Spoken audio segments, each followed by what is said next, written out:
క్రీస్తునందు ప్రియమైన సహోదరి సహోదరులకు యేసుక్రీస్తు నామములో శుభములు. దేవుని యొక్క మహిమ మీ మీద ప్రకాశించునుగాక. ఈరోజు దేవుడు మనకి ఇచ్చిన మాట కొలసీలకు రాసిన పత్రిక 1వ అధ్యాయం 18వ వచనం. సంఘము అని శరీరమునకు ఆయనే శిరస్సు, ఆయనకు అన్నిటిలో ప్రాముఖ్యము కలుగు నిమిత్తము ఆయన ఆది అయి ఉండి మృతుల్లో నుండి లేచుట్లో ఆది సంభూతుడు ఆయన. ఈ మాటలు మనం కొలసీ సంఘానికి పౌలు గారు రాసిన పత్రికలో చూస్తున్నాము. ఇక్కడ పౌలు గారు చెప్తున్నారు కదా, సంఘము అను శరీరమునకు ఆయనే శిరస్సు.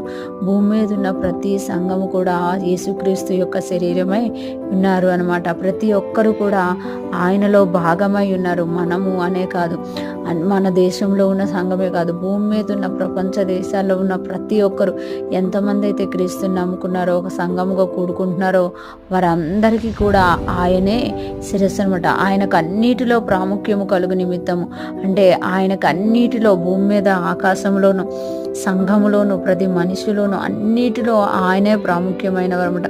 అందుకే తండ్రి అయిన దేవుడు ఆయనకు అన్నిటిలో ప్రాముఖ్యం కలుగు నిమిత్తము ఆయన ఆది అయి ఉండి మృతుల్లో నుండి లేచుటలో ఆది సంభూతుడు ఆయన ఆది అయి ఉండి అంటే ఆయన మొదటి నుండి ఉన్నారు, ఆయన జగత్పునాదికి ముందే ఉన్నారు. కానీ మృతుల్లో నుండి లేచుట వలన ఆది సంభూతుడు ఆయన అంటే ఆదికి ఒక ఆకారముగా ఆధారముగా దేవుడు యేసయ్యని చేసినట్టుగా మనం ఇక్కడ చూడగలుగుతాం. అంటే యేసయ్య ఏదైతే మరణించి తిరిగి లేచారో, పునరుత్థానుడయ్యారో, మృతుల్లో నుండి లేచారో ఆయన యొక్క శక్తి ఇంకా అధికముగా అయిందనమాట. ఈరోజు దేవుడు తెలియచేస్తున్నారు కదా, సంఘము అను ఆయన శరీరమునకు ఆయన శిరస్సు అయి ఉన్నాడు కనుక మనము ఆ సంఘములో ఒక భాగమై ఉన్నాం. అంటే క్రీస్తు శరీరంలో మనం ఒక భాగమై ఉన్నామట. ఆయన శరీరంలో భాగమై ఉన్న మనము ఆయన శిరస్సు నుండి మనకు వచ్చే ప్రతిదీ అంటే యేసుక్రీస్తు నుండి మనం పొందుకునే ప్రతి దాని విషయంలో కూడా మనము ఆయన చెప్పింది చెప్పినట్టుగా చేసేవారంగా, ఆయన మాట ప్రకారం జీవించేవారుగా ఉంటూ